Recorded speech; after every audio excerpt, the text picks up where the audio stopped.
बिथाङाबो alternative people's पार्टिनि अर्गेनाइजेसननि member होननानै बे दुगाहै गावखौनो बुंनानै मोनसे दादागिरि खालामनानै गावखौनो एडभार्टाइज होगासिनो दङ बेरायनो होननानै लोगोफोरजों बे लामायावनो लोगोफोरजों जनायावहाय आंनि गथ'आ हिदिनानै गोग्लैनानै बेवहायनो माने थैनाय जाबाय आं बे बेलायाव खास्रि बिस्रि बुथारनायनि जायगायाव आंनि बेलायाव आं बेखौनो बुंनो नागिरदों जे जायफोरा जेबो दायनिगिरिखौ नुवालासिनो आंनि गथ' प्रियजन दैमारिखौ लामायावहाय थांबाय थानाय अबस्थायाव एटेक खालामदों बेफोरबायदियाथ' आरो कुनु आयेननि खिथाबाव बिब्दि मानसि बिना दुखुआव फासि होनायनि बा एटेक खालामनायनि रुल आयेनाव गैया अब्ला दिनै बिदि संसाराव जुदि आयेनावनो गैयाब्ला दिनै हले बिसोर सानै गथ'आ बा सेंग्राया जायानो जासे बिसोर सानै मानसिया पंकिराज दैमारि आरो मुकुट नाथ होननाय सानै मानसियाहा आंनि फिसाज्ला प्रियजन दैमारिखौ लामायाव सासे गोथै थैनाय मानसिनि न'खराव नेनो थांनाय मानसिखौ लामायावहाय एटेक खालामनायनि बहा अधिकार मोनखौ बबे आयेननि बिजाबाव लिरनाय दङ बिब्दि दङब्ला हले आङो गनायनानै लागौमोन नाथाय गनायनानै लानो हायैनि जाहोनाव बेनोसै जे आयेनाव बिब्दि लिरनाय गैयैखाय आङो आयेननि बेबस्थाखौ लानो थाखाय आङो दिनै रायजोनि सिगाङाव आरो सरकारि आदालतनि सिगाङाव आं बेखौ आन्तरिकतायै आङो बेखेवनानै बुंनो गोनां बायध' जादों आरो आं माबा मोनसे बेबस्थाखौ आङो लुबैयो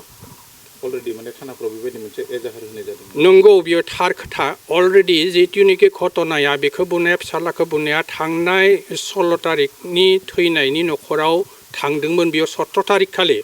बे 17 तारिख खालि मोनाबिलियाव न'निफ्राय ओंखाम जानानै बियो गासिबो न'आव माबाफोरा लोगोफोरा न'खराव गिनायनि जाहोनाव नेगोन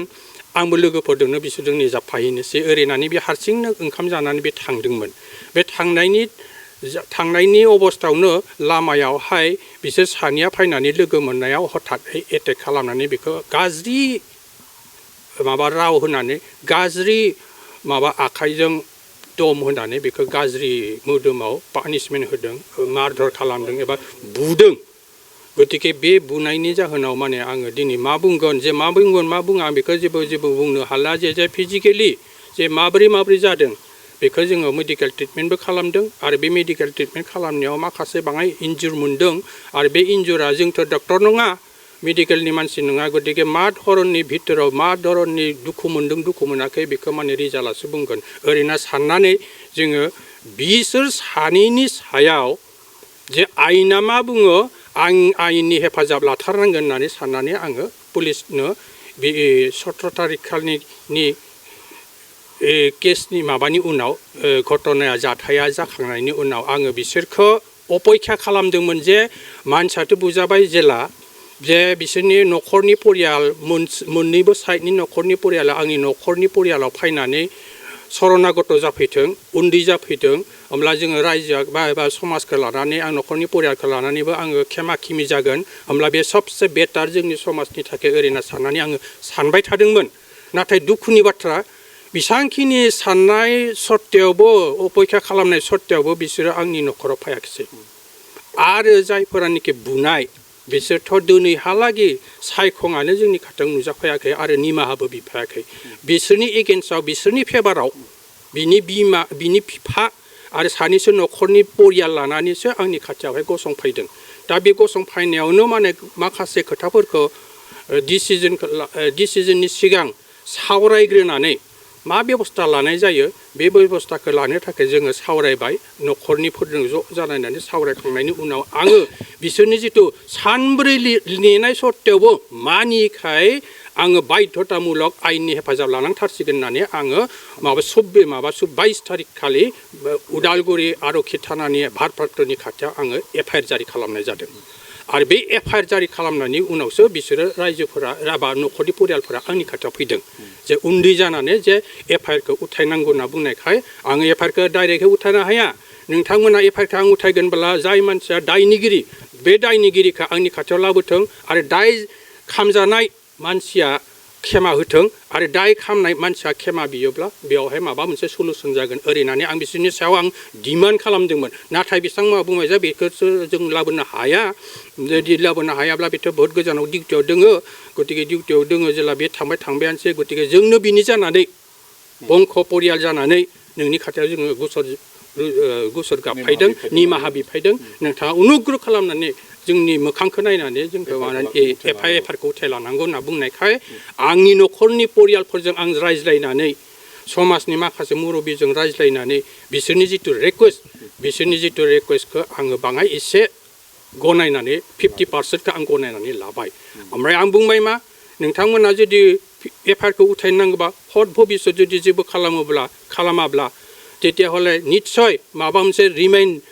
रिभेन्स लाइफोर बादि उचित दायनिगिरिखौ फसंफाय आं एग्रि किन्तु नाथाय बिसोरथ' हाया होननानैनो बुंखाबाय सिकार जाखाबायब्ला अब्ला आङो निरुपाय जानायाव তেতিয়া न'खरनि बंख परियालफोरखौ आङो लिंनानै रायज्लायनायाव बिसोरनि सन्मान आरो आंनि सन्मानखौबो रिकुवेस्टखौ लाखिनायनि गेजेरजों आङो थाबैनो बिसोरखौ लानानैनो बै 22 तारिख खालि FIR होनाय खालि उनदिना आङो FIR खौ थिखांनो थाखाय आं बिसोरखौ लानानैनो थानाव थांनो गोनां जाबाय आरो आं बिसोरनि बाध्यतामुलक बाय फर्स बाध्यतामुलक खालामनायनि जाहोनाव आं बे FIR खौ गावनो उइथड्र खालामनानै लाना होदों गतिके बिनि उनाव जिहेतु बै FIR नि गेजेरजोंनो केसा रानिं जागासिनो दङ प्लास ट्रिटमेन्टआ रानिं जागासिनो दङ डेट मिन्स रानिं जागासिनो दङब्ला তেতিয়া हले बे केसनि संक्रान्तआवनो नेनो जोङो फाइनाल ट्रिटमेन्ट खालामनो थाखाय नेदोंमोन मानसिखौ समबार दिनाव आङो मेडिकेल टेस्टफोराव जोङो TMC आव लांनो होननानै सानदोंमोन उदैनि बेजारखौ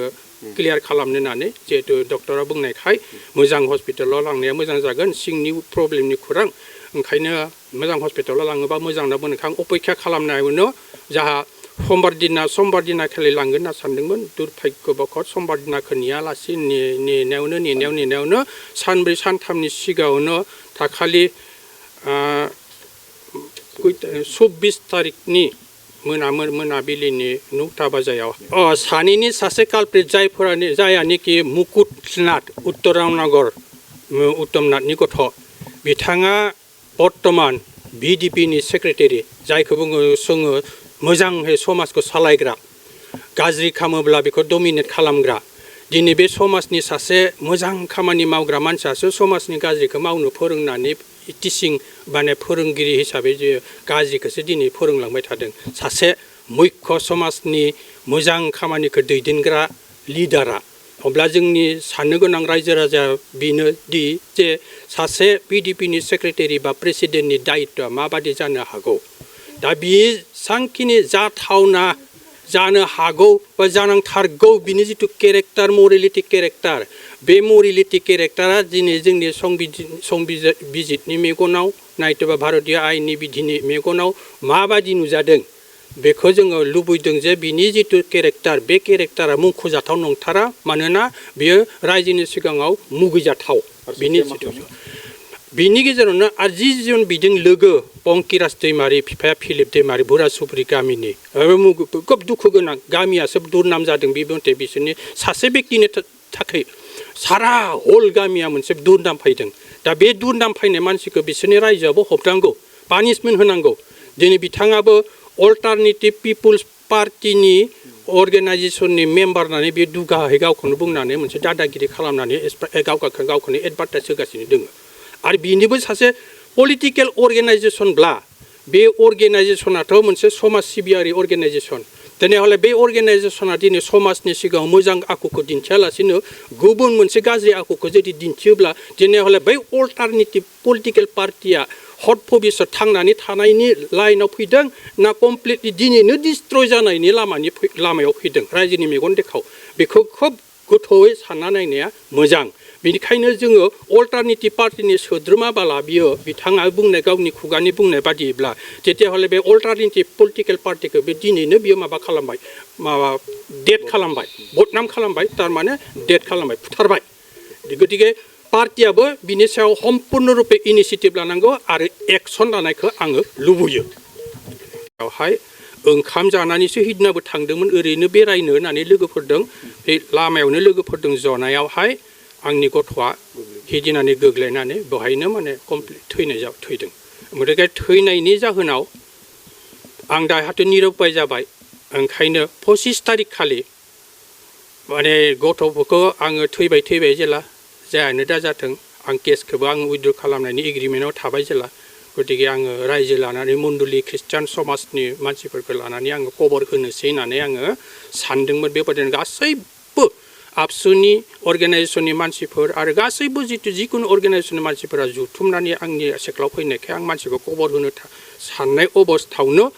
माने पुलिस बिफाननिफ्राय थांनानै आंखौ पस्टमर्टम खालामनो थाखाय जिहेतु अलरेडि एफआइआर होनाय दंखायो गतिके एफआइआरआ जुदि कन्टिनिउवासलि जुदि जानो थाङोब्ला कन्टिनिउवासलि जुदि केसा जायोब्ला তেতিয়া हले नोङो फासिगोन ओरै होनना बुंनायाव आङो सम्पुर्ण रुपे पुलिस बिफाननि जिथु एडभाइस बे एडभाइसखौ आङो मानिनानै पस्टमर्टम खालामनो लाना फैबाय आरो पस्टमर्टम खालामनाया जाबाय 25 तारिख खालि आरो बे 25 तारिखआव पस्टमर्टम खालामनायाव मा रिजाल्ट मोनो बेखौ आं जेबो दायो खिन्थानो हाया। लास्ट खोथाया जाबाय पस्टमर्टमनि उनाव पुलिस बिफाननिफ्राय जिहेतु उदालगुरि थानानि भारप्राप्त बिखया बिथाङा बुंनायाव आङो बिथांनि आखाइनि जुगिदिनो बिथांनि हेफाजाबजोंनो थानायाव आङो पस्टमर्टमनि उनाव थांनानै आङो बिसोर सानै मार्डारार मानसिखौ आयेननि बिधि अनुजायै उचित दण्ड होनांगौ होननानै आङो सम्पुर्ण रुपे मार्डार केसनि संक्रान्तआव एफआइआर होनाय जादों। नोंथांमोना सोंनाय बायदिनो आं बे सोंनायनि फिनखौ होनोसै नै जे बे दुथां सानैनि मुङा जाबाय मुकुट नाथ, बिफानि नामा जाबाय उत्तम नाथ आरो गामिया बिस्रा माबा उत्तर रावनगर, पोस्ट अफिसा आम्बागामि, थानाया उदालगुरि आरो जिल्ला उदालगुरि आसाम। आरो सासे सेकेन्डआ जाबाय पंकिराज दैमारि, बिफानि नामा जाबाय फिलिप दैमारि आरो गामिया जाबाय भुरासुब्रि गामि, पोस्ट अफिस आम्बागाव प्लास माबाया थानाया बिस्राबो उदालगुरियानो आरो दरं जोंनि उदालगुरि डिस्ट्रिक्ट। बेखिनियानो बिसोरनि एड्रेस आरो बेखौनो बिसोरखौ जोङो स्पष्ट मिथिखागौ आगि पिछे आंनि न'खरनि खाथिनि मानसिखा गुबुन